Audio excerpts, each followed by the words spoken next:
Hello, welcome back to Mad's Monday Morning Podcast. We have a guest this week. Go ahead and introduce yourself to the audience now. Hello, people of the internet. My name is Tyorrique. Um, you can find me on Twitter mainly at uh, at TYORRIQUE.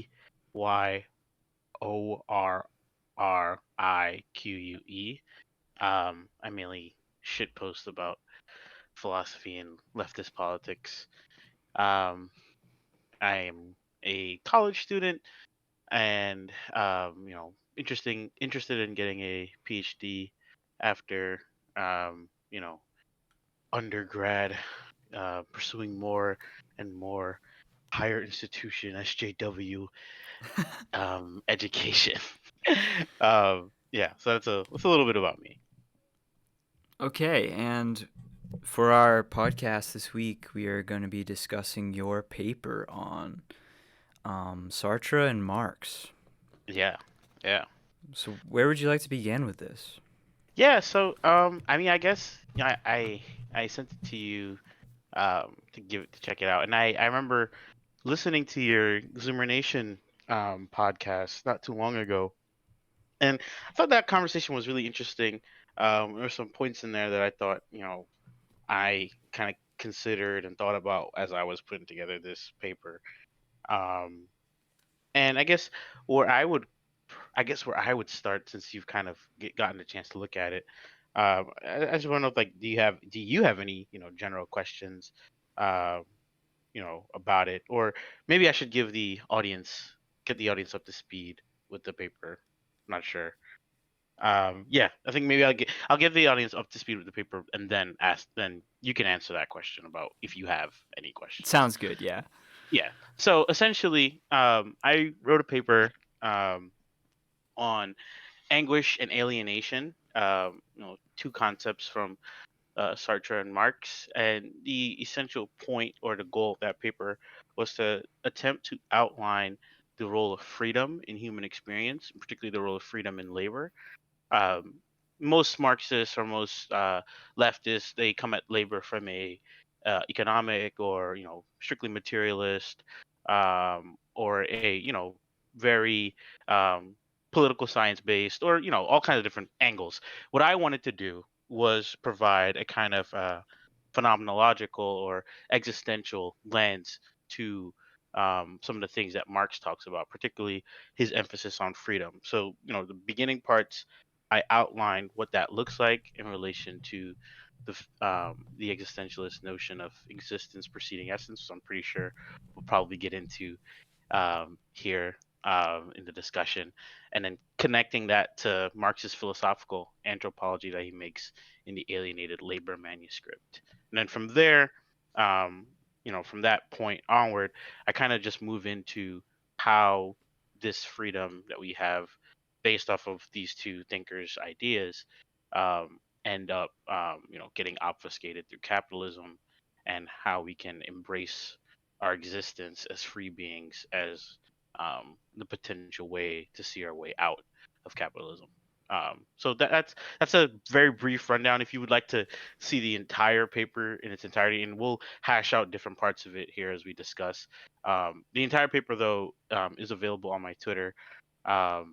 Just send me a DM. I can send it to you. You can give it a look. It's 16 pages. So if you have time, definitely check it out. But I guess where I wanted to start was, in that discussion, and given some of the discussions you've had in the past, was there anything was there anything there that you found particularly engaging or confusing, or that you kind of wanted to ask here that we can further talk about or further pull apart? Well, it reminded me of what is appealing about Sartre, to be Hmm. honest. Um, Yeah. and I think you draw a bridge. There's this particular sentence. I'm gonna try to find it. Okay. Where you like connect both of them in a way that is like it struck me as important because people will say things about how like supposedly existentialism and Marxism are kind of like clashing or conflicting Hmm. philosophical perspectives, but I think Hmm. the what you do in this paper is like draw a bridge between them that makes Yeah, a lot of sense.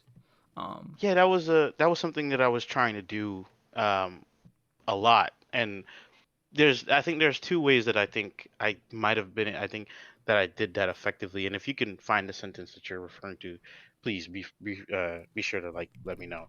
But I think the big part for me is the notion of kind of existence preceding essence, and what that really means essentially. For those who might not know, uh, what Sartre puts forward is a lot different than other more classical modes of thinking about the human condition. um, his idea here, and the idea that he puts forward that most existentialists hold, is that the individual first exists in the world, with this consciousness that he explicates in most of his work, particularly being in nothingness. We exist as that first, and through the actions and the things that we do in the world, that's how we define our existence. Essentially, that's how we find an essence. And um, it's a very anti-essentialist position, um, which I think really gels well with a lot of stuff that you're interested in. um, you know Coming from like the Deleuzean side, and the post-structuralist side of things. It's very anti-essentialist, and I think that's a good way of kind of setting up, what we can apply that to the idea of labor. And I think one of the big things that I wanted to stress with labor, and that Marx kind of brings out in labor, is that labor isn't just like this work that you do to survive. The labor of human beings, because existence precedes essence. The labor is our productive means by which we materialize ourselves, and materialize, and help to define who we want to be in the world. So like you putting together this podcast, um you know if you were like, let's say you were like a Joe Rogan type, like let's say you were a Joe Rogan type, and this was you doing what you're doing to make money and to live, I would assume. And it's not just primarily because you're doing it because you want to exist, but you're doing because you kind of want to define who you are in the world. Like, you weren't given the position of podcaster at the beginning of your existence. That was something that you took on. That was a role you ended up taking on. And I think what capitalism does essentially is kind of really hurt that by making it a means solely for existence. It reverses the relationship. And that's really where the connection between Sartre and Marx comes from. Is that if we're saying the true position of the individual is existence preceding essence, Marx notices how capitalism puts existence first, not exist essence first, as in an essential role first, and the labor activity is what allows you to keep yourself alive. And that's essentially laboring like an animal, which is the big meme, like, oh, you're in capitalism, why are you depressed? Well, it's because you're an animal. But yeah, that's what I was really trying to draw on in terms of putting the two together. There are other ways that people have tried to do that, and Sartre himself didn't really take this route, which, for better or worse, I think I wanted to kind of draw this out and do something much different than he does, because his Marxist career is very checkered, and we could kind of get into that if we have time. But yeah, that was essentially what I wanted to do in terms of putting them together. yeah, I think you did it beautifully, and I found the sentence that I was thinking of. Um, Could you give me the page number? Page 10. Gotcha. Analyzing the particular situation of the worker to examine the universal situation of the laborer, or the waiter, sorry, not the worker, Hmm. reveals capitalism as as a social exigency that limits and further obfuscates freedom in the form of labor it requires. Marx thus designates capitalism as the social apparatus that conceals freedom. And right there is when I thought, like, this is the connection. Like, Yeah, and to talk about that waiter situation a bit more, in Being in Nothingness, Sartre talks about there's the famous idea of bad faith, which is often employed in talking about some of Sartre's big ideas. Um, but in that discussion of bad faith, he talks about this cafe waiter, who is doing his job as a waiter. He's bouncing from table to table.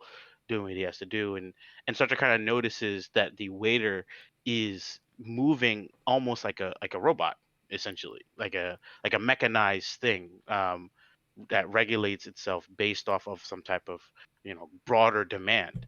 Um, and what he and the idea of bad faith is that the waiter is essentially running away from this anguish, and the idea of anguish being the moment you kind of recognize the totality and the presence of freedom, and for good reason, right? Because I think there's a lot of reasons why you might want to run away from anguish, because if freedom is so big and so vast, it's really, and since no choice essentially is telling you, is directly, you know relevant, or directly, applicable, or directly, the best choice you can make, because we're again working from this kind of anti-essentialist framework. If that's the kind of way that we're looking at the world, the anguish and the freedom that gets revealed to the individual through anguish can be very stress inducing. It can be very like harmful, like that might be the reason why the individual runs off into these broader social structures of exigency like capitalism. Um, but I think the unfortunate result of that is the fact that you know freedom is even further obscured here, because not only are you running away from anguish, but you're, like I just said before, um, you're relinquishing your freedom entirely to private owner and all that other uh, Marx stuff and whatnot. And that was, I think that was a really good place too, that I thought, looking at the particular how the particular situation of one person says something about the universal situation of others.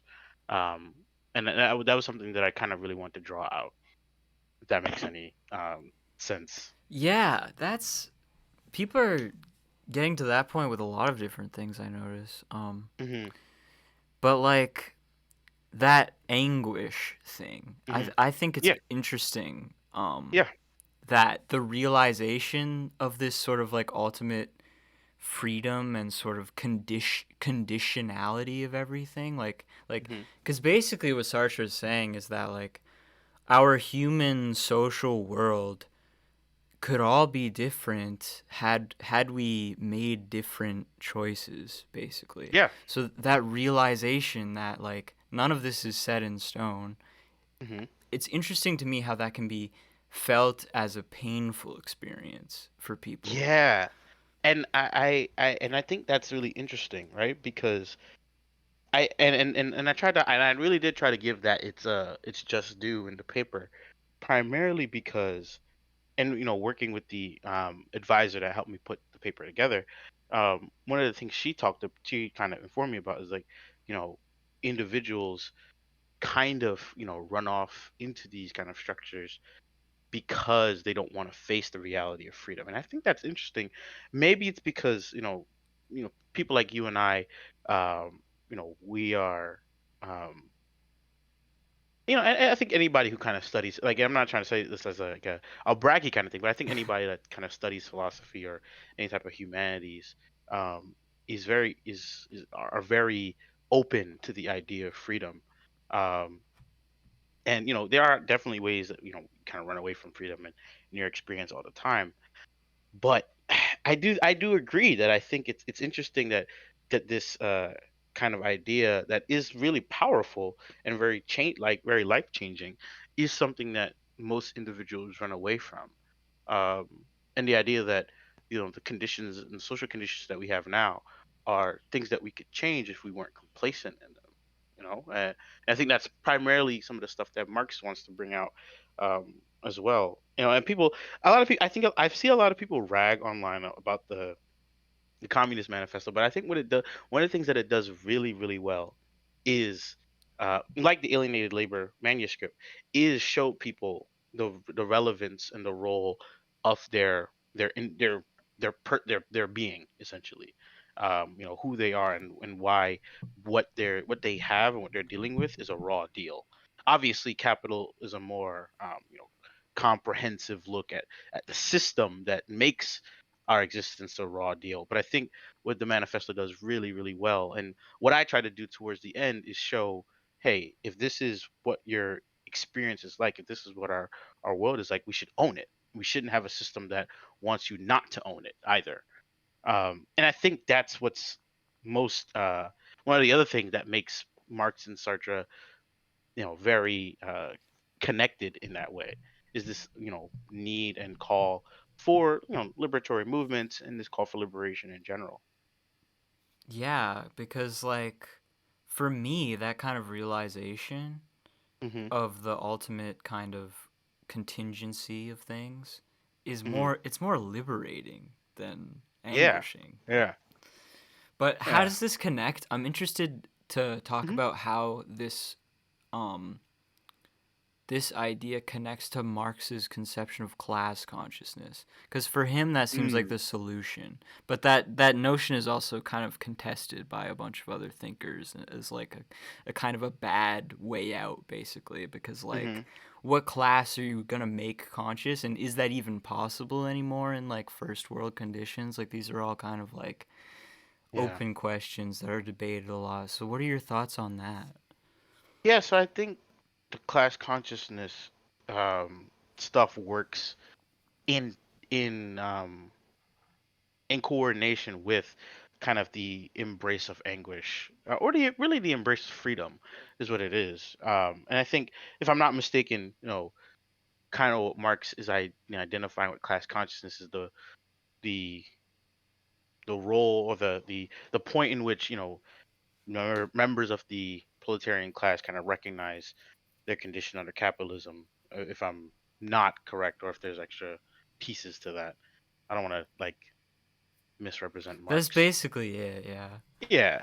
So like, I think what the embrace of freedom essentially does, on top of some other things too, is kind of highlight that by saying, like, and I think I had a post about this not too long ago, but it's like the idea that we can be conscious, like, we can be class consciousness before being just conscious of, who we are as individuals.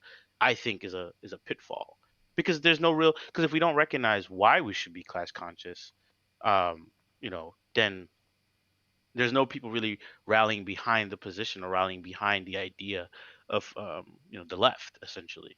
And I think, what the ideas that I have here ultimately try to show is that, as individuals who are, not defined in their existence, um, but is defining their existence through their actions, we need a social system that, you know correlates that. Essentially, we need a social system that facilitates our freedom, not obfuscate us from it.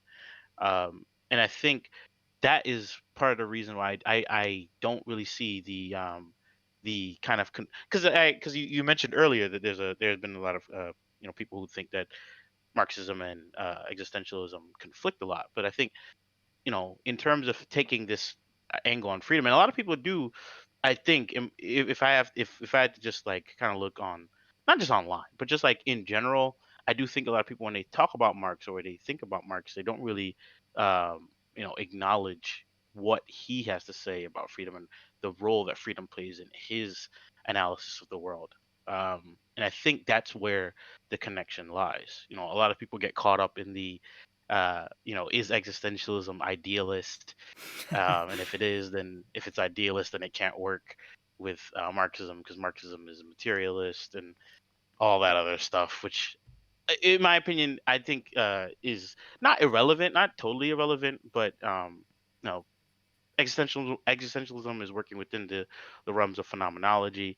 Every laborer and every individual in the world has lived experiences, and those lived experiences are, influenced and affected by capitalism. So, you know, yeah, I think the whole idealist or materialist uh, take on things is kind of, irrelevant in terms of talking about, the connections between Sartre and Marx. Because there's a lot, because I think what it does is obscure, you know a lot more than what we can see. Yeah, and I mean like I don't even know if that would be a fair criticism of existentialism to say that it's idealist, because like it seems like it would be against most forms of idealism that are sort of Hmm. naturalistic or like essentialist on that level, Hmm. because Yeah. of the whole idea of like our essence, like what the meanings of things are not predetermined in some other realm before they're brought into existence. Hmm. Yeah, and that's a point too that like a lot of people when like for example when they see the title existentialism is a humanism, I think people who are unfamiliar with existentialism, they might levy the idealist claim to Sartre and existentialists because of that title alone. But what essentially is happening there, and I think you might have probably seen this as you kind of read the paper and picked up on some of the quotes that I drew from that text, is that the humanism that Sartre is working with is nothing like, any liberal humanism or any type of like, scientism that tries to essentially do what religion does, give man or, individuals, I should say, um, give humanity a concrete essence from the beginning that they must like then go on to the world to emulate essentially, and any type of deviation from that is wrong or is incorrect or so on and so forth. What he does is kind of like turn that on its head and say that's not how human beings work. It's in fact, um, the and he says this in the book Nausea, which is a novel, but towards the end of the book Nausea and in Existentialism is a Humanism, he kind of says that if your idea of humanism or what have you is putting an essence for humanity first before understanding who we are as existence, then you've also you're pretty much in the same boat as the religious folk. You're just not religious. That's all that it is. Yeah. There's really not a big difference in terms of what it is. Like, sure, the religious person might say that might attach the essence of humanity to the the idea of imago Dei if you're Christian or Catholic or whatever. Um, and then the scientism guy or scientism person might say that the essence of the individual is to be a clump of cells or whatever. When you kind of like when you any type of attempt to kind of boil down the human condition in these kinds of ways, I think fail.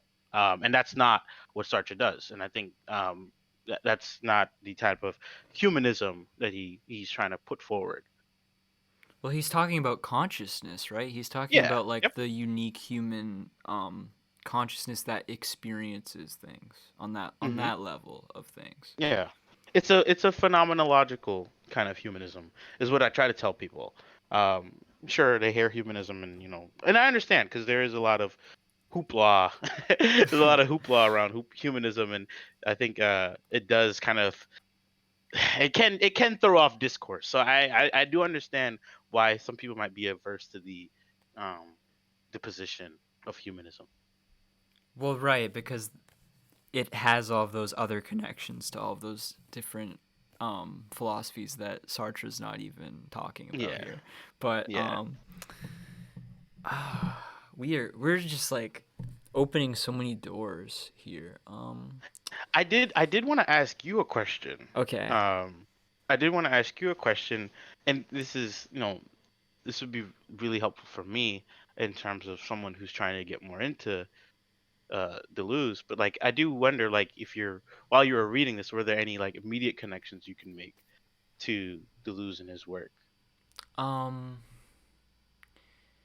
well, it made me think of um Deleuze's work on Nietzsche a little bit, Mm, because that also offers a sort of anti-essentialist theory of how meanings or essences are given to things, but mm, it's more metaphysical. So I gotcha. don't know if this is what you expect, where you expected me to draw the connection, but like Hmm. Sartre, if I'm not mistaken, is sort of averse to the metaphysical. Like he just doesn't want to go there, right? Yeah, it's tricky because like I mean.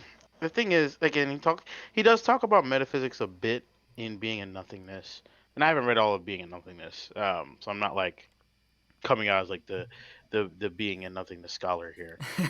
He does talk about metaphysics a bit, but I do think that you are correct insofar that he is, and in some of the I can't remember like the specific lines or things that he says, but I know that in some of the parts that he's kind of like, yeah, we're gonna talk about metaphysics a bit here, but like really just kind of think about it as it relates to lived experience. 'Cause that's really what he wants to do.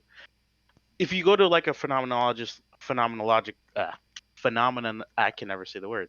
If you go to another person like Sartre instead, like Husserl, in his book Ideas, he's kind of a bit, in the introduction at least, he's kind of a bit more open to the metaphysic.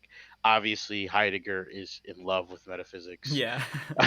um, Heidegger is in love with metaphysics, especially turning classical metaphysics on its head. um Heidegger's an interesting person, I think. But yeah, I do. Yeah, so I guess, yeah, I see what you mean there in terms of that. Like, he's not like he's not like completely doing a metaphysical project, But whereas like Deleuze might be. yeah, Deleuze's Nietzscheanism is very Hmm. like his interpretation of the concept of forces is basically Hmm. like you have these like if the line that he gives is if one wants to understand the sense of a thing, you have to Hmm. understand the force that appropriates the thing. So Hmm. basically, what you have is this constant struggle of all these different forces, which are also basically interpretations of existing things, Hmm. sort of vying and struggling for dominance or like possession over all of these things, which then give them their senses. And the way that these things will get an essence and not just a sense is with affinity between the force and the thing that it is appropriating. So the force with the most affinity to the thing is what gives the thing its essence. Okay. So it develops through I think that. life. Like it's not in some ideal pre-existing like heavenly realm before anything exists. It's like a constant interaction between this Mhm. multiplicity of forces basically. Yeah, that's what I was just about to kind of introduce that kind of idea of multiplicity, which is a big thing in most, if not all, phenomenology. Is that, and I think if I had to kind of like, if you're since you're operating with metaphysics, if I had to kind of like bring it down a level to kind of just like kind of like more applied philosophy, it's like I always think about like this. I always have this really weird example about like you know, a window stopper, for example, and how it's like, its primary function, or its function as a commodity, I should say, is to kind of hold up your window.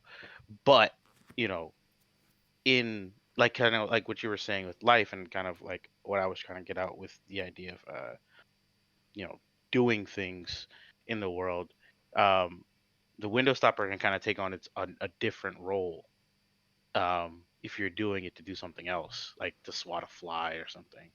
I don't know if that's entirely correct, or if that's entirely kind of what Deleuze might be getting at.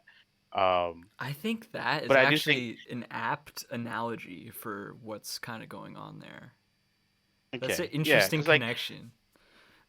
yeah, because like there's this idea, and Sartre kind of talks about this in the bigger his other tome, the Critique of Dialectical Reason, um, about the idea of tools of counterfinality. And Heidegger, in a way, kind of talks about this in his essay on modern technology. But primarily, it's just that like things, and I think ourselves as well, right? But like things in the world, uh, even though we kind of look at them and see them and use them in these kind of like very one-sided ways, um, if you experience them differently, or if you use them differently, or if you put them in different situations, what gets revealed to you or what the item then discloses to you are these kind of, these other essences, like these multiplicity of essences Yeah. that kind of lie within those different objects. So it's like, you know, um, I'm trying to like I had an idea about like you know, car, for example. You drive a car and primarily the car reveals itself to you as a mode of transportation.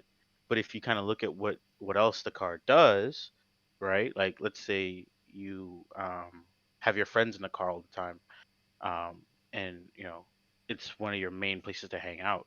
The car is more than just a transportation device, right? Like it's a hub Right. for Yeah. friends. Or if you look at what the car does to the world as it, drives, it's more than just a transportation device. It's a carbon emitter.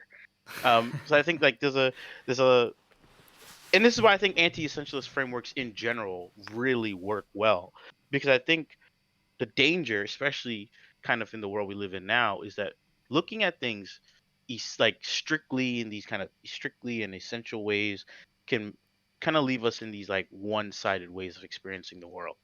And I think that's really dangerous in terms of um, complacency and in terms of, especially in a capitalist world. I think it opens up the need for complacency, and it makes people who see people going out of the grain, question or kind of you know attack, not really attack, but like like be very forceful towards individuals that kind of go out of the realm of complacency. Um, Again, and I think that, and I think that's the most important thing to do when we're working with thinkers that are really abstract and very metaphysical, is thinking about how we can bring it down um, to the level of experience.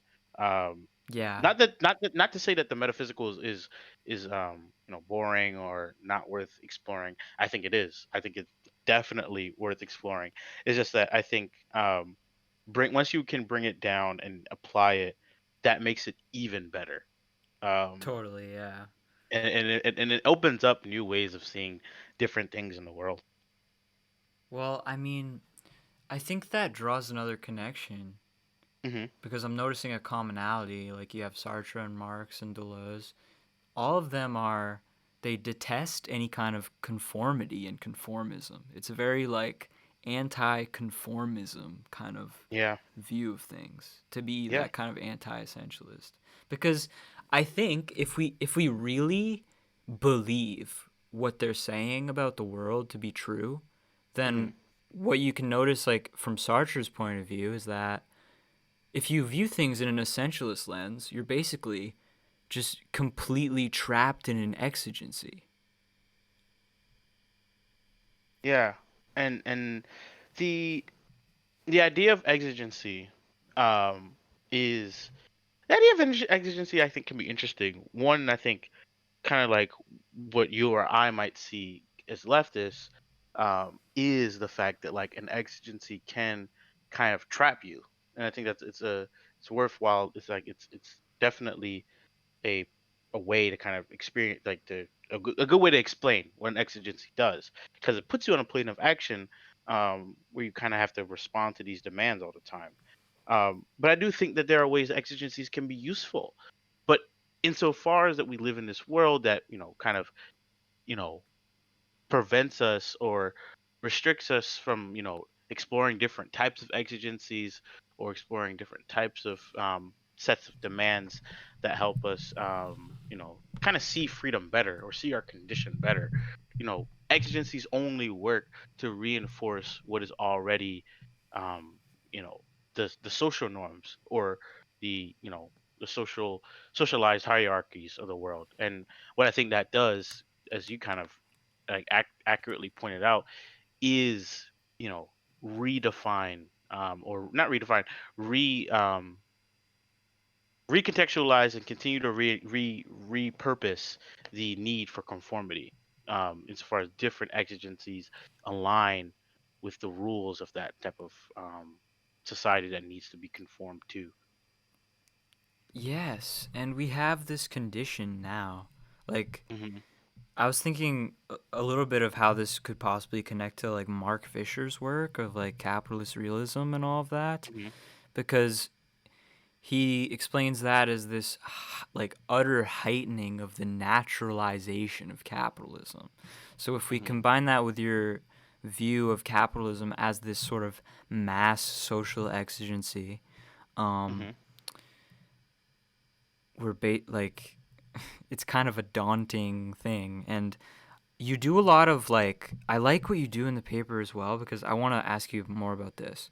Yeah. um, you say that if the laborer examines their situation under the social exigencies of capitalism, they must recognize their anguish not as an existential weight, but rather as a form of existential insight. So I think that that is a good way of like flipping, like it goes from anguish to liberation, that realization of the free human consciousness.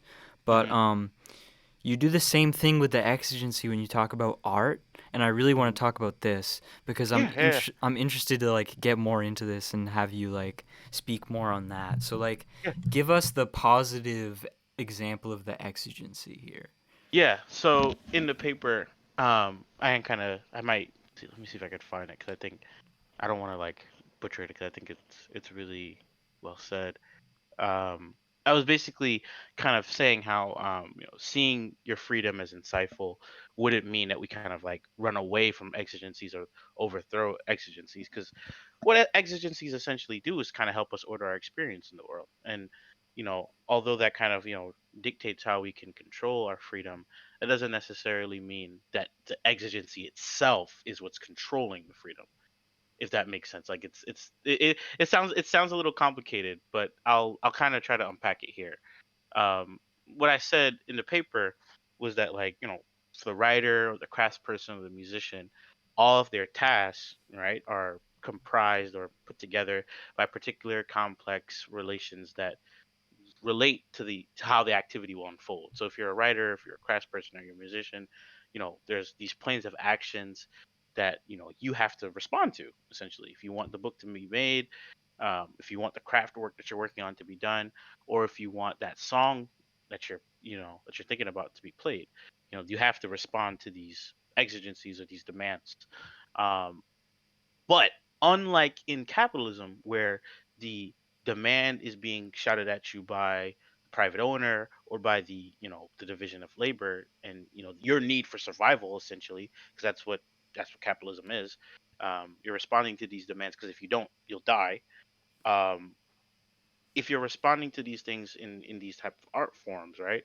What we see is that in animating those projects, you are the one who are responsible, and you and your agency are the one who are responsible for those projects to come into being. So the exigency operates to facilitate your freedom, not alienate you from it. And that's what that's the really big difference, is that we should have labor that really reflects the work that we do when we do art. And I think a lot of leftists and a lot of existentialists too talk about the role of art and how strong art is, and I think for good reason. If I'm not mistaken, I think um, Marcuse talks about the role of art in one of his books. I haven't read it yet, but I believe he talks about art in it, um, and he's drawing a lot from Heidegger and whatnot. Camus talks about art a lot towards the end of the Myth of Sisyphus. Beauvoir talks about art in The Ethics of Ambiguity. Sartre talks about art in a lot of different ways. I mean, he himself is, and so is Camus and Beauvoir. They're all like novelists and whatnot, so they are all engaged with art forms. And what you see through those works, and I'm pretty sure what you might see in making this podcast, is that this work isn't work that you do for your survival or anything like that. It's work that you do because you want to like animate something. You want to bring something into being. And that's what all of our labor should look like. Not just art. I think all the labor we do in the world should look like that. It shouldn't be this wage slavery essentially. Yeah, you are really like adding to my conception of like what freed labor would look like. Yeah, Hmm. it's very useful. It's very useful um paper actually. But Yeah.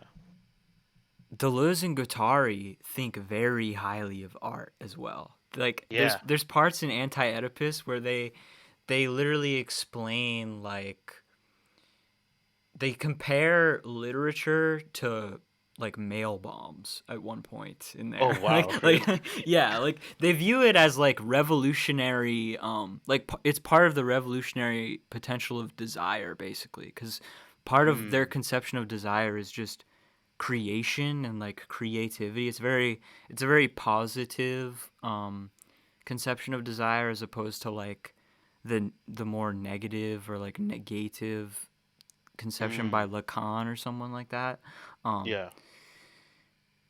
and they say at one point that works of like pieces like of literature or theory or anything are Hmm. can never be completely co-opted. It's just the people themselves are co-opted. But what, Yeah. like the revolutionary message that's in the work itself will still act on the reader or the consumer of the art piece as like it will still act on their desire, basically. Yeah, So yeah. that's really interesting because I had two debates like online. I had this debate with this one guy on Twitter who always comments on like I'm pretty sure like I know it's like a big joke in our circles, but I'm pretty sure this guy is CIA. Oh shit. But like we were talking about art and I was talking about how I like how the existentialists talk about art and he kind of brought up this example about how art got, these group of revolutionary. It was an article where these group of revolutionary artists got co-opted, and I was like, well, that doesn't really change anything, Yeah. I think insofar as the work, and this goes back to what we were just talking about before, insofar as that, the lived experience and the lived experience of things in the world, reveal themselves as they are being utilized or as they're being experienced. Even though something gets co-opted by the government or gets co-opted by the world or you know, uh, even capitalism, right? Like, and I think if I'm not mistaken, that's something uh, that the Deleuze and Guattari are trying to kind of put together here is this idea of how to slip through um, different ways of capitalist control. Exactly, Um, yeah. Even if that happens, right, the works themselves still can disclose to the individual the potential for liberation, and I think that's what's important.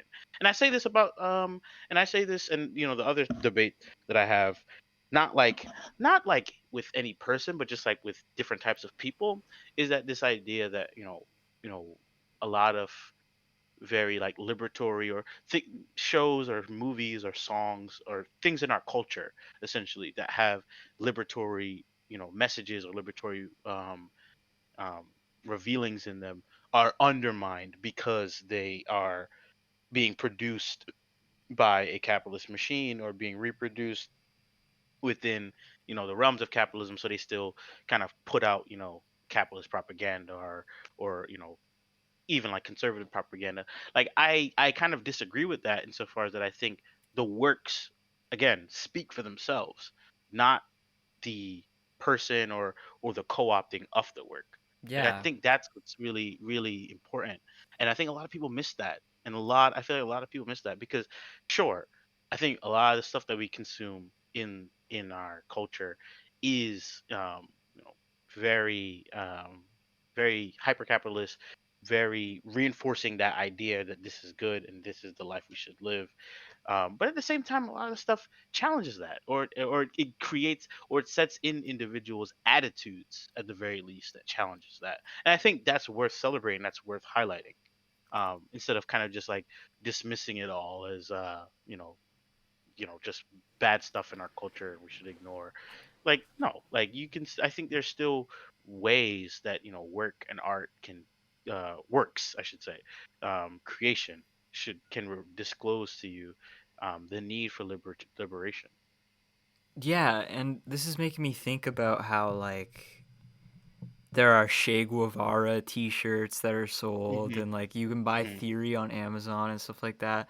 But it's Yeah. like, yeah, capitalism will sell you its own opposition, because capitalism, that's what it does. Like, it will Yeah, reterritorialize everything into we are a a market at profit. the end of the day. Right. And You there's know? there's Yeah, not like another way I'm gonna get it. It's not like I'm yeah, buying it to give Amazon money. I'm buying it for the theory itself. Like yeah.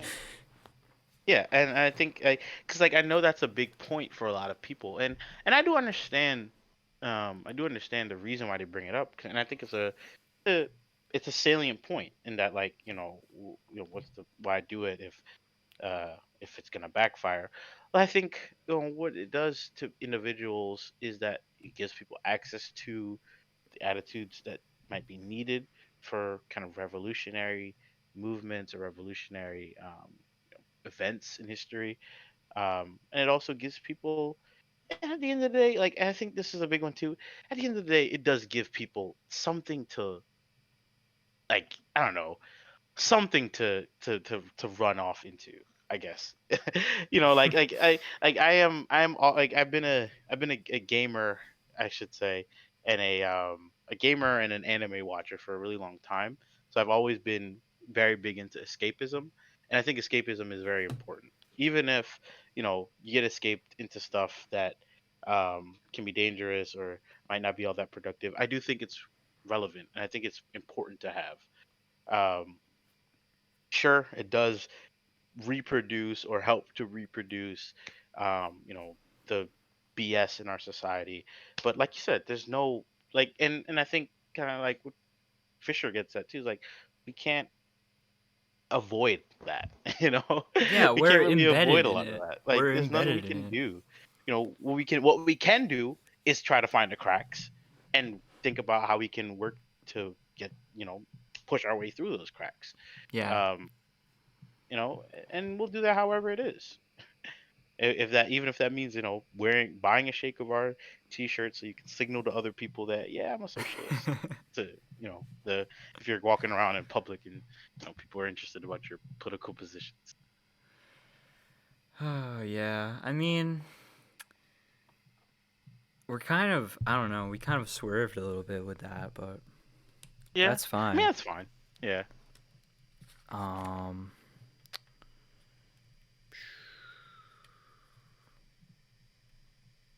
I think I do have a question for you. okay. I do have a question for you, and I guess we can kind of bring it back to the paper since we did swerve. So I talked about in the beginning about how the paper runs through the idea of first talking about where Marx and Sartre connect, then about like anguish and freedom, and then how that gets thrown off in capitalism, and then how we can work through it. I wanted to ask you because I remember in the Zoomer Nation discussion, um, I believe you guys talked about the briefly, very briefly, you guys talked about kind of how the human condition you can kind of see the human condition being different by comparing it to um well, labor I should say, labor activity. We can see how labor activity in humans is different by comparing it to that of the animal. And I wanted to ask, by reading that, talking about that and reading about that in relation to the kind of ideas that Sartre says, does that help you know um make that point more salient, or does it make it like, or does it kind of stay the same? Because I am kind of curious to hear your take about that. Because I do like that is a point that I have heard a lot of people brought up before, is that you know the the kind of comparison that Marx makes in Alienated Labor manuscript about animal labor and human labor isn't all that important or anything like that. And I think what it does is kind of help reveal something. So I guess I wanted to hear your take about that. Well, I think I would agree with you because what it's saying to me more than anything is that like it doesn't seem like other animals have the like artistic Hmm. capability that humans like. A human wants to create something that is a reflection of their like subjectivity basically. Hmm. And Marx is saying that like he's pointing to that in order to bounce off of that point and say like labor under capitalism isn't doing that. It's creating these sad, alienated products that are reflections of alienated subjectivity that is like Mhm. siphoned out of the laborer and then given to the owner of the and sold away. Like I think the point makes sense, and I don't really have like a objection to that Mhm. anywhere necessarily. But like what was it that Zoomer said more If I'm not specifically? mistaken, I think you guys were talking about this point, and I think you guys were talking more so about the Hegelian idea of freedom. I might be wrong. It's Yeah, been a that while was since I looked at like, it.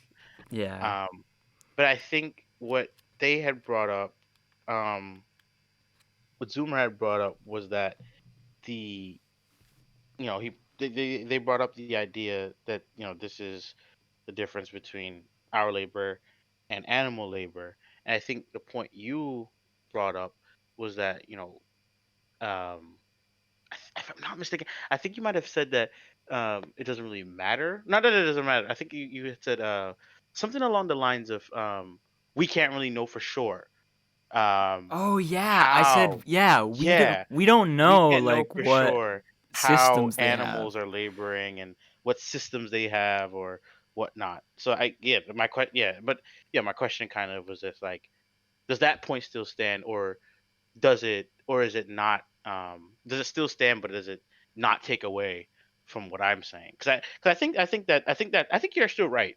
I think you're right that we can't really say for sure what systems they have, but given what we can see, and given what we do, experience when we talk about animal labor compared to ours, is that we're doing this kind of like very subjective, like this animation of our subjectivity kind of project in our labor. Right. Even if even if animal labor isn't as one-sided as we kind of see based off of just like mere observation. Yeah, I think the point still stands and it doesn't. Yeah. Yeah, yeah, yeah. Okay, yeah. I just wanted to bring. I just wanted to know because, like, I know that, like, no, not even just from your side, but like a lot of people who, again, when they kind of think about Marxist humanism, they kind of like are kind of like put off by it. Again, by I think a lot. Again, I think again by those Sartre, those reasons that Sartre mentioned. But I think again, what Marx is doing here is showing that this isn't a kind of you know humanism that is trying to purely define the human being. What it is, and what I think people kind of should understand when they kind of look at projects like this that do philosophical anthropology, um, is that there's a big difference between human nature and the human condition. Yeah. Human nature is a position that somebody, or group or a theory might put together to say this is what human beings do or how they relate to the world. The human condition is instead, I think, something different, and I think that's what we see with thinkers like Sartre and Marx and Deleuze and all the other um, based epic philosophers who take that kind of route, is that like the human condition is a lot different than the human nature argument, because human nature argument tries to define human experience, whereas I think the human condition is saying um, what it is that you know what that human what it, that what we do when we experience the world is. That's what the human condition argument is compared to the human nature one. Right. And like this is making me think of how like you have Althusser, who's basically the big kind of anti-Marxist humanism Hmm. Marxist, because Yeah. he was very much like a structuralist with his, Yeah. and with his theories of ideology and everything like that. Hmm. Um, but it honestly seems like there's not really that much of a confliction between that. Like, if we read Marx in this way, as and Sartre obviously as like they're not talking about some ideal form of what a human is. They're talking about Hmm. like actually existing humanity and the consciousness of human beings, basically. Um, Yeah. but there could possibly be a distinction um, between them in the sense that like the old like there's this debate everywhere like between all sort of schools of thought kind of like structural factors versus the agency of people and like which one is more important because Mm, it seems like Sartre is very like anti-deterministic. He's like as far as I can tell hmm to the point where he basically is positing that if we all came to this, as you put it, existential insight, mm, and we had like a clear alternative, we could build a different world than this. Whereas I mm, think someone like Althusser would probably say like things are too determined, the structures are too big, it's not really about any individual's agency. And that argument kind of has resonance as well because yeah, like Foucault says in the Chomsky debate, like we reproduce our social circumstances. And I've put this together to basically mean like even when you try to build an alternative to capitalism, there will still be some aspects of the society from I guess left before behind. that you Yep. will be rebuilding basically. And so Yeah. like where do we stand in this the balance of these factors is interesting. Yeah, that's a good kind of question. I think I can try to tackle it by moving through some of the philosophical threads that you bring up. So, with the determinism aspect of Sartre's philosophy, he has a. I wish I had the part on hand, but there's a part in the introductory periods, I should say, like in the first 100 pages of Being in Nothingness, where he does explicitly address the determinists, um, and people who would kind of take on a more determinist outlook of the world. And I think one of the things that he tries to do, and he kind of from like, even though he's talking about freedom, like he's not super duper involved. And I noticed that he doesn't really get brought up a lot in debates about determinism, compatibilism, and free will. Um, but but the big thing that I take away in terms of his determinism stuff and his responses to determinism is that when he talks about freedom, he's talking about freedom to act, and freedom to engage with the world, not freedom of outcome, which is big. And I think a lot of people should take that into consideration when they're thinking about what Sartre says about freedom, and anybody who talks about freedom. Because I think a lot of people, when they hear people think about freedom or talk about freedom, one of their big assumptions is, oh, well, is X person free to save themselves from insert extremely difficult and emotionally stressing situation. That's not what Sartre's talking about. What he's talking about is the multiplicity of actions that are available at any given moment of our experience, not whether or not they will kind of, you know, um, see to it the outcome you want. Now, I think there are ways that certain actions are, in not inevitable. I don't want to say inevitable. Some actions are more likely to lead to the outcomes you want, right? So like, if you're doing something that has a 90% chance and you do it, because it has a 90% chance, you kind of do it because you most likely intend that it'll happen. And I think the point, and I'm not one of the individuals or types of Marxists that think communism is inevitable. Um, Right. I don't do that. I don't think that's a smart move. And I don't think Sartre wants to do that either. And it's a big thing that he talks about with freedom. But does make itself, what I think does make communism or socialism more likely is if people kind of embrace their existence as free beings, because they kind of recognize the way that they're getting a raw deal under capitalism. Um, And but I from think, that yeah, perspective, yeah, would you say that like after that revelation, would you say that like communism or something like that would always be potential? Like there's always a possibility that we could move that way? yeah, and I Yeah. think I think that's what gets disclosed to the person, and this is one of the big reasons why I think there should be a kind of coalescence between Sartre's theories and Marx's, is because Marx Marx is there is definitely a degree of individualism in Marx, and I think far too often people just throw off Marxism as pure collectivism, and the opposite is true for Sartre. That people think that existentialism, or his idea of freedom, is extremely individualistic and it doesn't embrace the collective. Both of these things together, I think, kind of highlight the ways both of these thinkers are talking about both of those things and doing them quite well. Because I think um, the individual revelation, right? And I think I talked to someone about this in regards to stuff like unionizing or union efforts. The individual revelation that my existence as a free being is, not only um, the most important thing for me to define my experience, but is something that I want to value.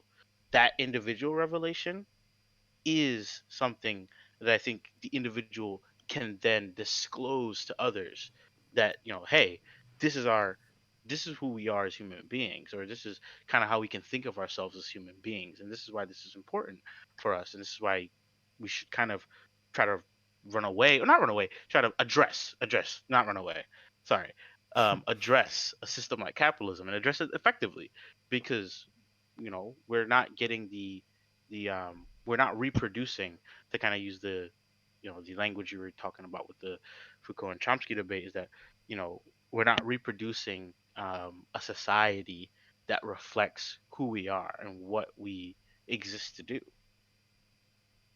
Yeah. It's yeah. um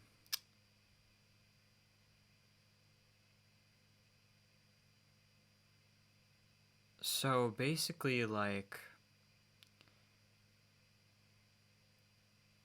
cuz what you were saying about Sartre's freedom, it reminded me of how, like, I'm pretty sure at some point, I don't know what book it would be, but does he talk about how, like, even if you're in like a Nazi prison camp, like, you still have that Mhm. freedom, like, you still have that Yeah.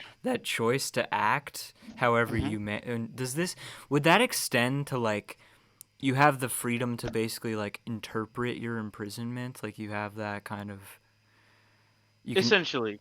basically give it its own meaning. Yeah. So, and this is one of the things that I had originally, when I was first getting into Sartre, was struggling with, um, as a black person, um, Right. who is, you know, as a black person, and I think most people who might identify with some type of minority group or some type of repressed group, when they hear the idea that our existence is as free beings, we might scoff at that, because our all of our the historicized version of our lives have showed and disclosed something completely different. But I think what Sartre does, and if you kind of want to see this a bit more, I think the works of like Fanon or Beauvoir in the Second Sex, um, bring this out, in that, like, even in those types of ways that society or social roles try to subjugate different individuals, or particular individuals in the world, um, if we're looking and if we're recognizing that these are things that the world is trying to place on us, then we kind of can recognize, at the end of the day, no matter what our position is in the world, we are all kind of like free to interpret and define our experience. And I think he talks about the Nazi and imprisonment camp idea, and he's like, yeah, this is when I think, if I'm not mistaken, he said this is when I felt the most free. Um, Particularly revealing, talking about the fact, the revelations he was having and whatnot. And I think Fanon has a similar turnaround when he talks in Black Skins White Mask about, towards the end of the essay on the lived experience of the black man, is that he kind of recognized his freedom, and it's kind of, it's a kind of sad story that he runs through, but he kind of recognizes his freedom once he recognizes that one of the layers of his experience as an epidermal subject, as a subject defined by their skin, um, what that identity does is attempt to rob him of the truth of his condition, of as a free person, and it's that part of him that he fights for, alongside the liberation of of the people of his skin, and of all oppressed people. And I think that's something that I kind of recognize in in this notion of freedom, and in liberatory movements in general, is that it's not just for our it's not just because we are a oppressed group. Obviously that is that's the big reason, that's the reason that we kind of are compelled to act. But what it is an attempt to kind of grab our subjectivity back, and take it, and kind of like firmly grasp it and take it back and say, yeah, this is who I am, and this is me, and I want to define um, my existence, not let the facticity of my existence define me. Yeah, that is so deep, and I can connect it to the trans experience as well, Hmm. because I can tell you, like, if we want to get like personal here, like, Yeah, I back when I spent about 2 years just hiding all of my like feelings about it and everything like that, and like basically living as a repressed individual, like completely, hmm, like, and this is why I stress the notion of social repression so much, because yeah, it's like it wasn't just something in my head doing it, it was my social conditions that caused that to happen inside of my head. So it's like, I even back then, while I was hiding it, I still had this sense, this feeling, like it. I think it might even be like this Sartrean anguish of the fact that I could just wake up and do what I want and yeah, dress how I want and make myself like who I want to be, but I don't. And every day I still conform to this male identity that's been yeah, imposed upon me like this. Like I felt that even then. And so this whole process of like realizing that, like, yeah, this is something that society is doing to me. It's not essential to my being, and I still have yeah, this choice to go and like define a subjectivity for myself, which I'm now like doing as I yeah, come out, and all of this is like, it very much resonates with um existentialism, I think. yeah.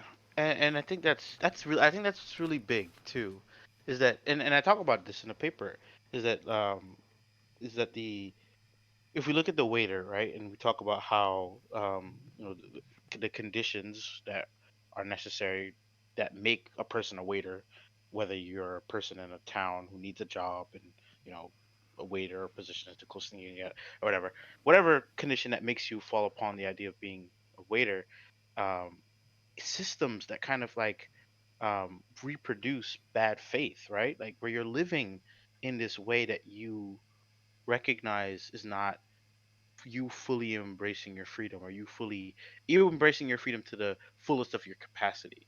That is so often reproduced in our society in so Yeah. many different ways, at the level of work, or I mean at the level of labor, I should say, capitalism, at the level of gender identity, in terms of um, you know our very extremely rigid gender norms, at the level of sexuality, at the level of all different ways of identity too.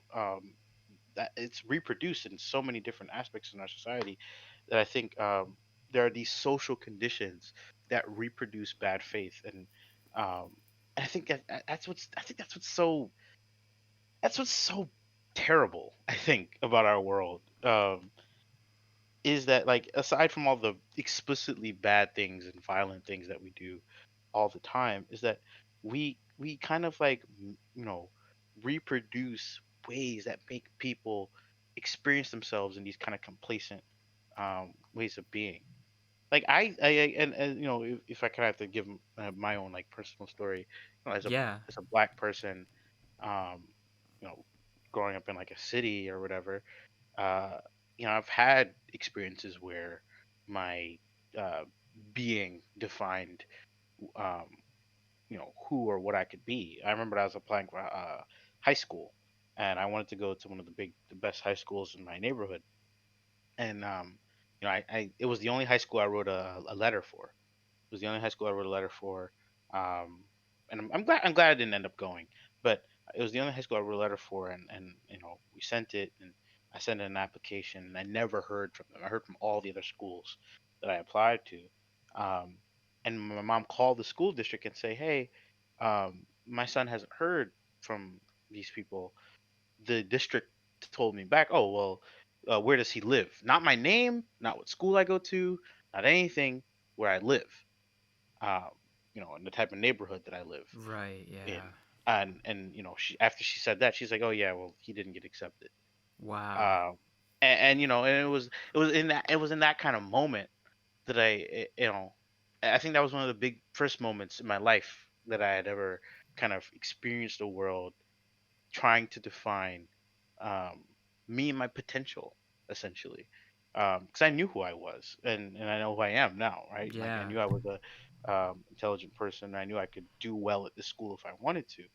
Uh, but the very idea that someone who is of my skin color or whatever um, can take on this kind of position, or someone who comes from where I come from, right? Can take on this position is immediately challenged by the norms that we set and that we reproduce in our social institutions. And I think that's one of the big things that I got when I first read Foucault. One of my favorite works by him is the Truth and Power interview that he has. Um, it's in the I think it's in the Knowledge and Power book. Um, but he talks a lot about social institutions and what they and how they reproduce a kind of knowledge for individuals and for the rest of society. Um, and I think a lot of people when they hear about like especially in deeper circles on the left, when they hear about identity politics, they kind of scoff, or they think that it's not worth discussing. But I think when you're talking about it at the level of lived experience, the way you just did and the way I just did, we reveal something very, very important and very very, very, I think, instrumental at addressing the ills and the social ills of capitalism is, how it affects identity groups. Yeah. That's how I think identity politics should be handled. And I think that's why I've come to really love phenomenology so much. Is that I think it's one of the only philosophical positions that kind of really pulls out identity and does it in this very, very meaningful way, without even directly trying to attach itself to a political position or political um, ideology. Because if you read something like Fanon's essay on the lived experience of the black man, or just even the introduction of Beauvoir's The Second Sex, there isn't an immediate connection to a political position. It's just, this is what my life is like as a subjugated individual, um and this is what I want my subjectivity. I want to live basically like the privileged. To kind of put it in simple terms, I want to live like the privileged, and not in like the sense of revenge, but in the sense of the fact that what the privilege has, what everyone else should have. And I think you can find the universal through the particular in these ways. Yeah, yep, yeah, and that's really, really big, and that's something that Fanon talks about a lot. And his version of the dialectic, I'm trembling saying that online. His version of the dialectic is about the kind of relation between the universal and the particular. So like he in Black Skin White Mask, he talks about the Malagasy people and the Senegalese and the Algiers and the Martinique black man or black woman or black person. And he looks at each of those different, you know, particulars, right, and the types of experiences you have to draw out something about the experience of being black, the universal kind of experience of being black.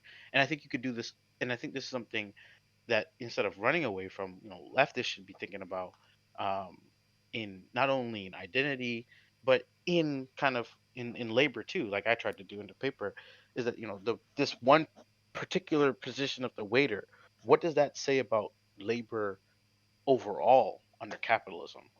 Yeah.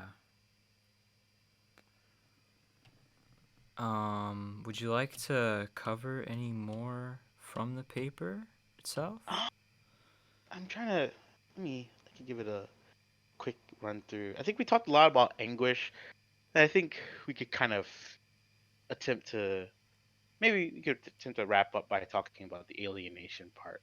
Um, Sure, and yeah. yeah, we could kind of talk about that. Um, so we talk. I think I talked earlier about how you know most individuals when they experience the kind of weight of anguish, they try to run away from it and adhere to particular social demands. Um, you know, for various different reasons. And I kind of get into from that point. I kind of get into what does that leave the laborer, right? The person who tries to materialize their subjectivity.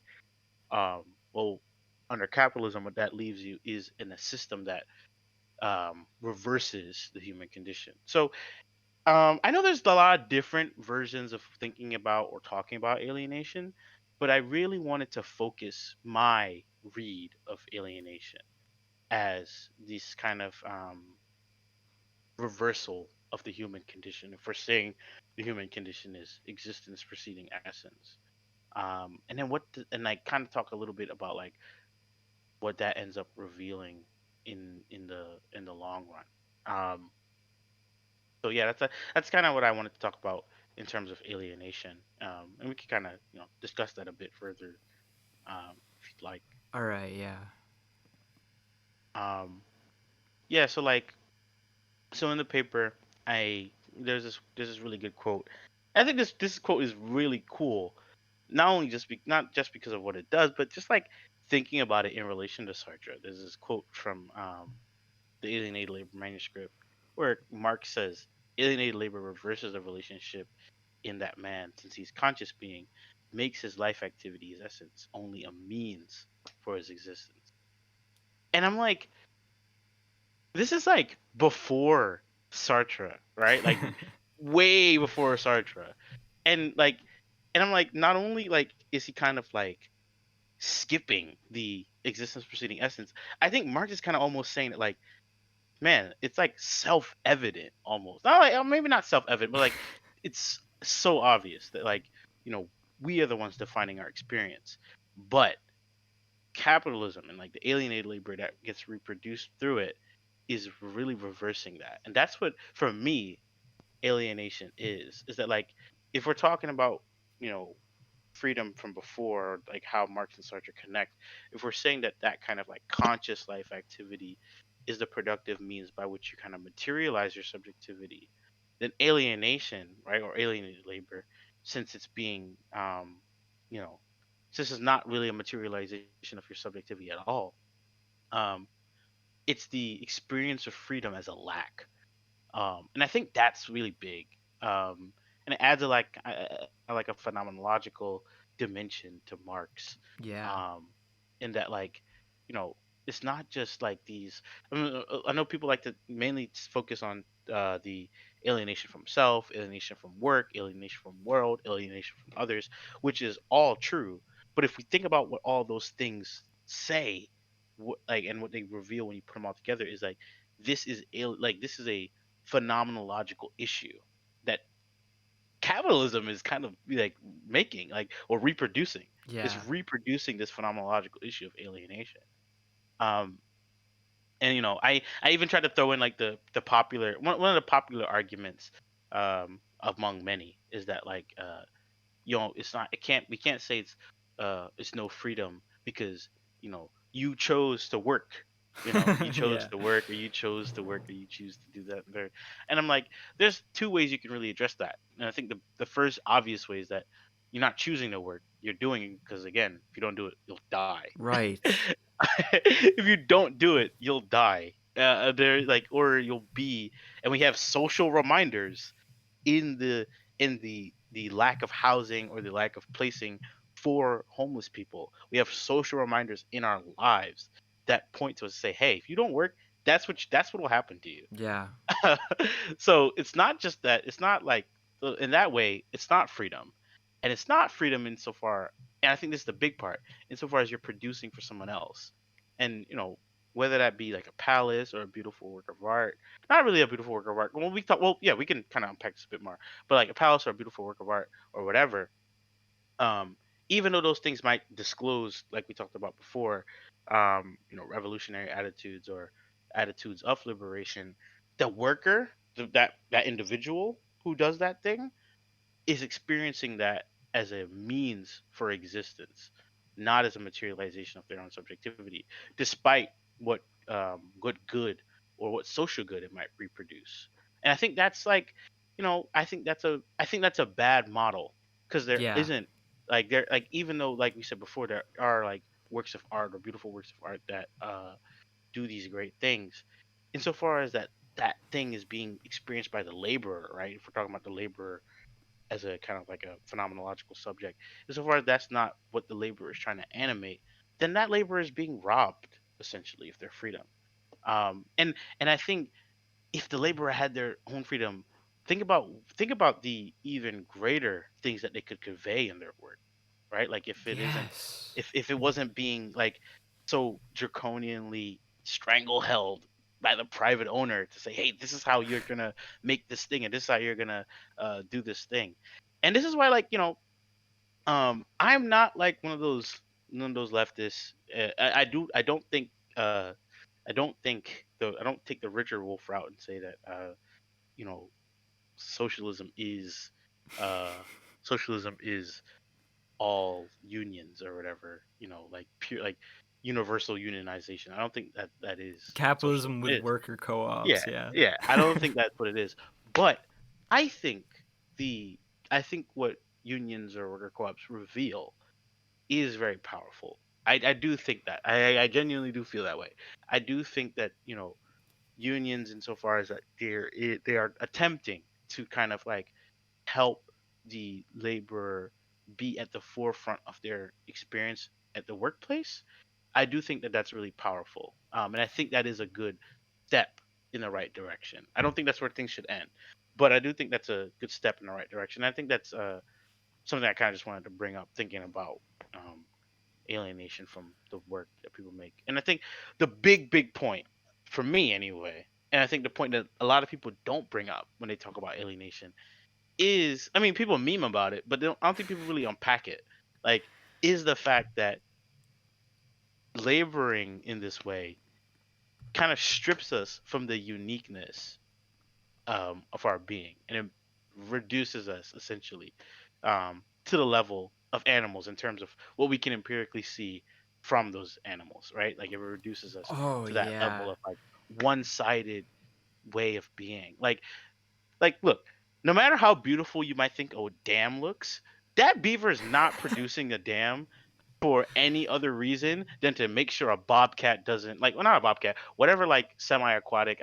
I think bobcat, if I'm not mistaken.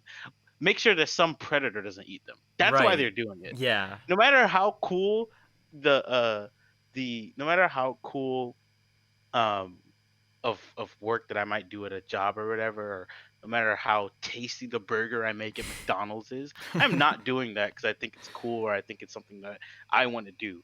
I am doing that because if I don't do this, I'm gonna die. And Yeah. I think that's something people really like. That's really important. Like, and I think that's big. Like, this is not a way we should live. We should Well, not it's be yeah, laboring to live. it's this coercion of the lowering of your living standards. That's Yeah. yeah.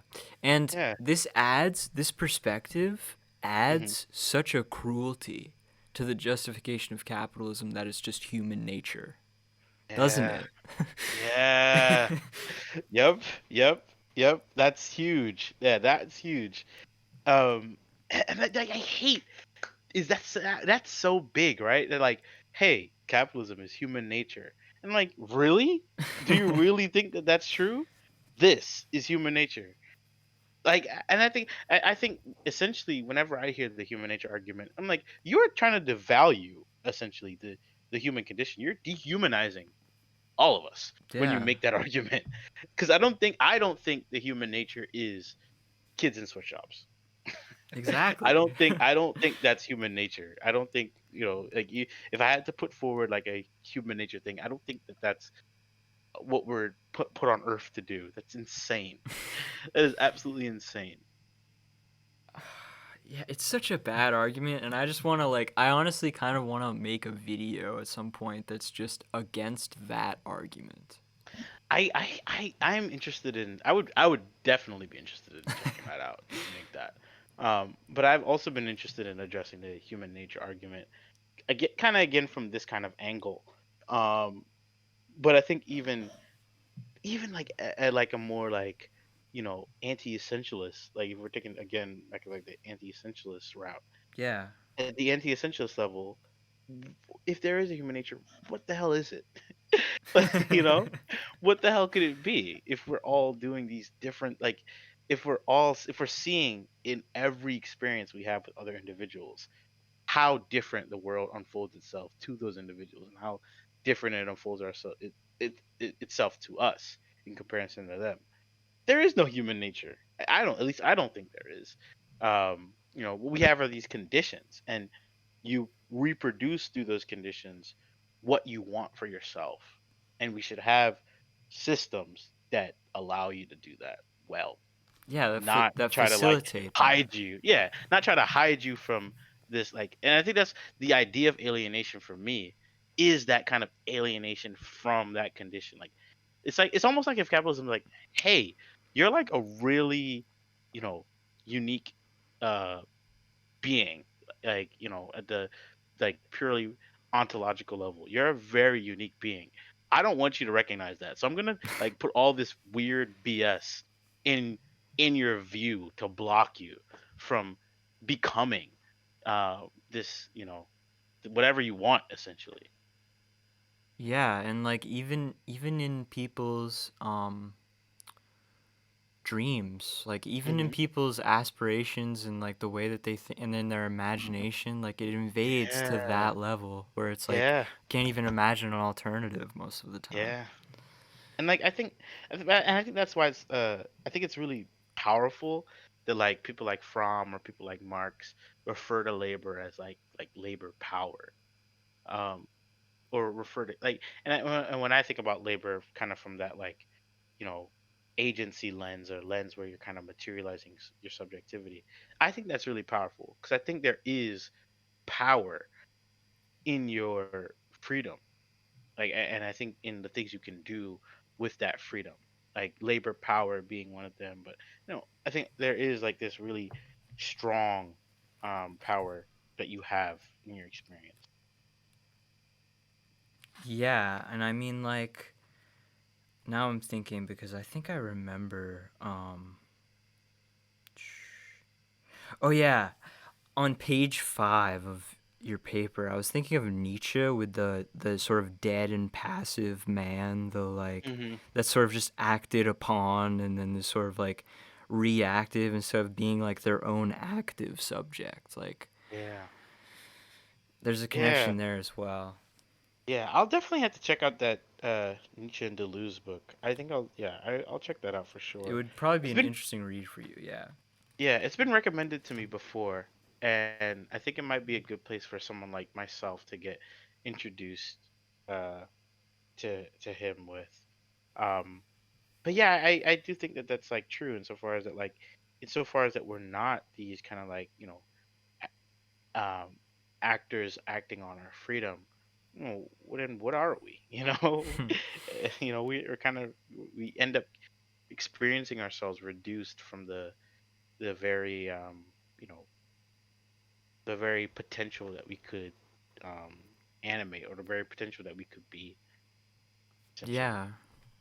The Yeah. potentiality is obscured, the Yeah. multiplicity is obscured, and those are very important terms for Deleuze as well. He's kind of like all about those things, but Yeah. Yeah. I have noticed that from different circles. his Um. books on like his books that he does on singular philosophers where he like gives you his take on them, they're Mhm. written very clearly and very like concisely as opposed to his Mm. work with Guattari. So that's like a good entry point probably. Yeah. I heard. You might be able to tell me more about this, but I heard that that's primarily because Guattari could not write. to save his life, Well, and he can't like write lose. clearly. Like it's Yeah, yeah, very that's what I meant. Yeah, continental. Like yeah, yeah. yeah, yeah. I had that. I had a like writing this paper, for example, was really difficult. Um, because I this I've been working on this since February. In terms of the writing, um, I'd been working on this since February, and it only got completed about 2 or 3 weeks ago. And the advisor I have, who is amazing, by the way, absolutely amazing person. The advisor I had, who had me help me facilitate it, was big because she does continental philosophy essentially, but she knows the analytic world we live in.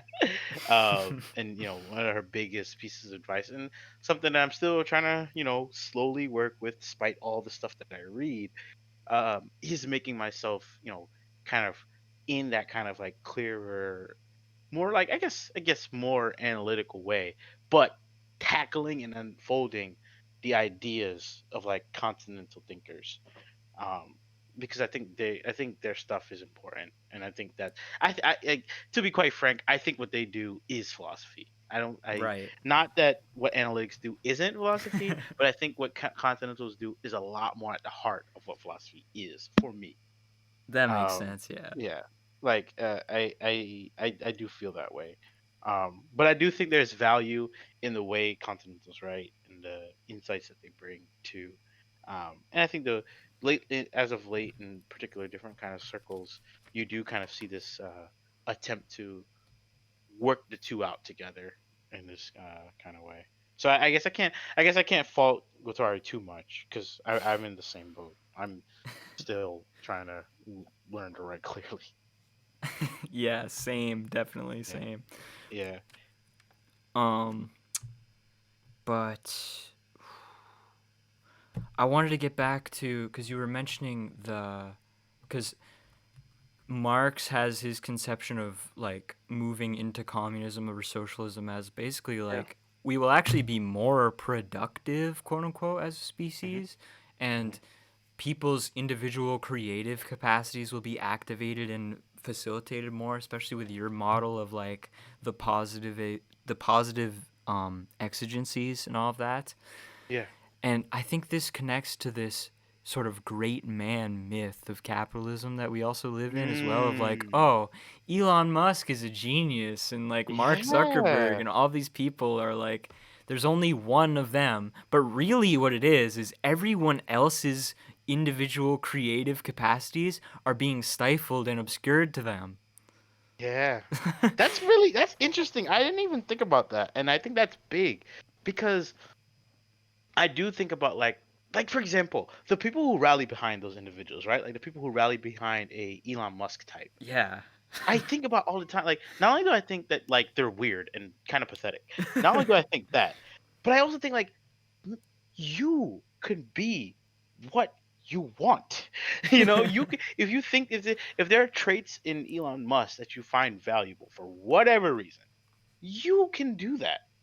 There is no Right. reason to like treat this person as if they're a deity.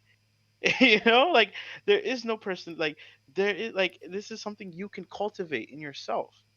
Um through various different ways. Again, I don't know why you look to Elon Musk and you know think that that's a model of what or whatever you want. It's But hey, literally whatever. like If it's you want that, you can manifest that. You can, and I don't mean manifest in like the weird spirituality way, but manifest that in your engagement with the world. right. But it's like the laziest thinking imaginable because what they do is it Yeah. seems like they just look at the like whoever is on the top of the hierarchy and they're like, "Oh, that person must deserve it." Like Oh my there must God. be something special about them that got them there, but really like It's like that's not how it works. yeah, and then like even like the thought leaders who kind of like put that like peddle that garbage, like JP. Like JP will peddle that kind of garbage all the time, and it's just like, you know, Well, that's I just cuz think that's his whole it's so project annoying. is Yeah, justifying the hierarchy. That's his whole yeah. project. It's like, hey, subjugated subject, continue to be subjugated. What are you attempting to do? Why are you going outside the box? Like that's not okay. Like what are you talking about? Yeah. Yeah, like don't be ridiculous. Like I do think about that because like this kind of idea that again, it kind of feeds into what you said earlier about like how capitalism is human nature, but then also that capitalism breeds productivity or breeds innovation. When we look at it, like both of those things are true, are not true insofar as that, like you know, like as we said before, there isn't like this kind of like preset a priori human nature, and then like capitalism reproduces productivity and innovation. As far as we kind of look at the devices we have in the world, and the fact that like all we do is reproduce the same shit all the time. And it's made so it breaks when the new And one it's comes made out. it's yeah, made to break when the new one comes out. So that you buy the next one. Like it's like all capitalism exists to do is feed itself. It doesn't exist to inherently.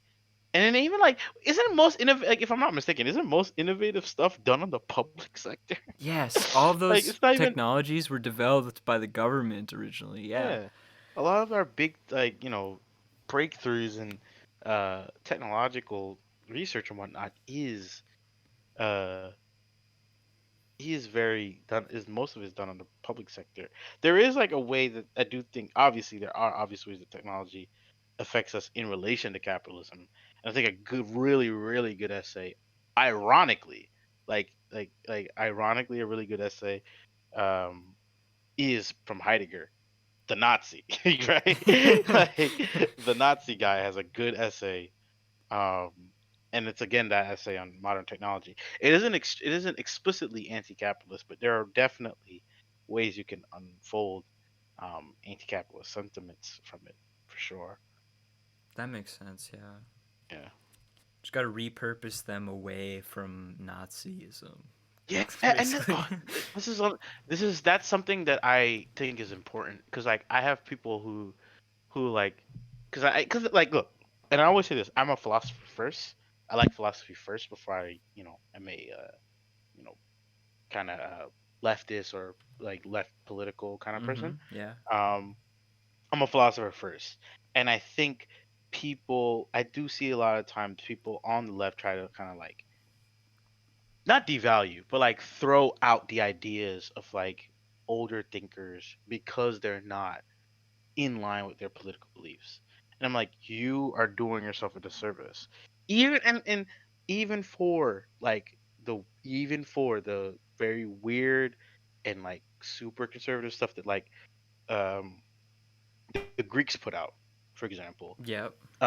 Like I have a one of my professors at my university, he's really big on this, and he has this joke where he's like, I'm so conservative, I'm progressive. Because like if you unfold a lot of these people, if you unfold a lot of these thinkers that are like antiquated or not immediately relevant to our kind of like political standards or the political world we want, these individuals have, again, like we said before about like how the works of individuals disclose like revolutionary stuff despite how they're captured by different groups or different forms of society. Those people and those things still reproduce or still can reproduce potential revolutionary sentiments in individuals. Like it's there, it is there.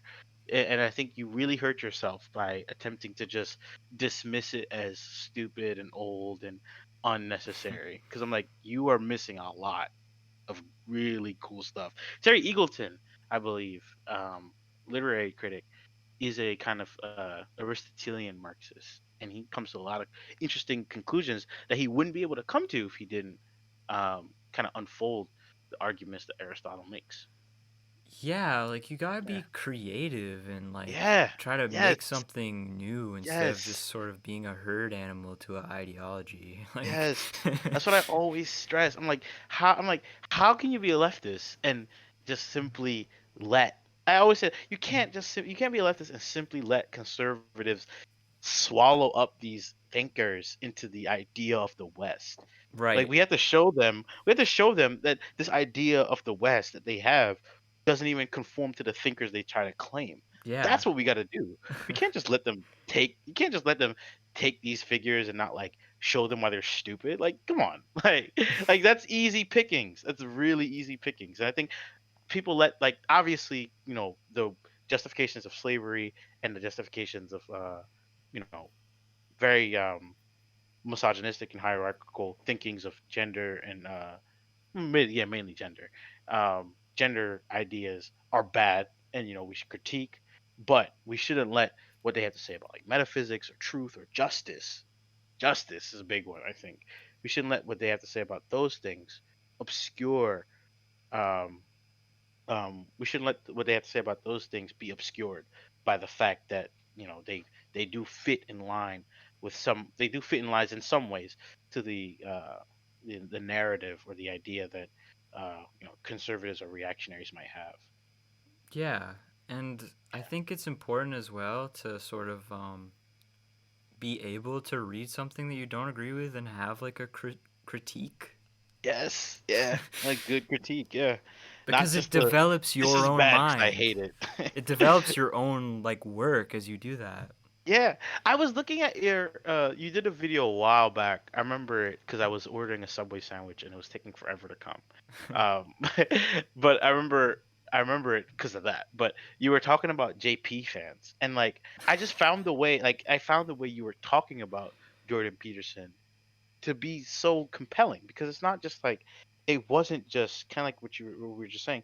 It's not just this critique in the sense of oh, I don't like this because it doesn't fit with my political ideology, but it's this critique in that you see something empty in the people who follow Jordan Peterson. Yeah. I think that's those are like that's the way we should be looking at stuff we disagree with, or stuff that we don't fully think is right or whatever. We shouldn't just simply chalk it up to this is bad because it says cringeness. Like you kind of end up really fitting the stereotype that reactionaries put forward to um, leftists in general. That like we're really like we end up looking like the reactionaries in a way, insofar that we're just reacting and not doing. And that's Yes. that's what that's the big difference between the left and the right. The left does, and the right reacts. Yeah, because we're the ones pushing progress forward. Yeah, Yeah. yeah, yeah, This has been such a good discussion. yeah. I think so too. It's been really good. Um, do you want to? Is there anything else? I think that's really it for me. I do want to kind of like stress for anybody that might be interested in reading the paper. I am just an undergrad. I am just an undergrad student. And this is written for my sophomore, one of my sophomore classes. Well, yeah, it was a sophomore. It was an independent research class that I took upon myself to do because I wanted to do this since about last year. So this is the work of a undergrad, not the work of a professional. If you decide to take it up, but I do think what's in here is a substantive. I have been People have been sending me critique and feedback. So if you'd like to do that as well, that's there. Um, Again, I think if you want to reach me, if you'd like to kind of read the paper after watching the podcast, listening to the podcast, you can find me on Twitter at TYORRIQUE. Um, and you can follow me on Twitter too if you want. Mainly it's just shit posting about philosophy and me being down bad all the time. Occasionally, I talk to um, some of my professors on there too, all that kind of stuff. Like not anything super crazy. Um, Yeah, but I'm yeah, so glad none of my professors know what my Twitter account is, as far as I know. I love like look. Following my professors is fun. They're cool. They're really cool people. They like a lot of my tweets, which is funny. Um, yeah. But yeah, great, awesome. This has been Yeah. really good. Yeah, I'm glad Um, I could come along and share some thoughts. yeah, I'm glad you could come as well. I'm glad that the mic is working. Like, Yeah, yeah, yeah. Me too. but yeah, I guess we will see you next week for the next episode, folks. And hope you enjoyed. You all.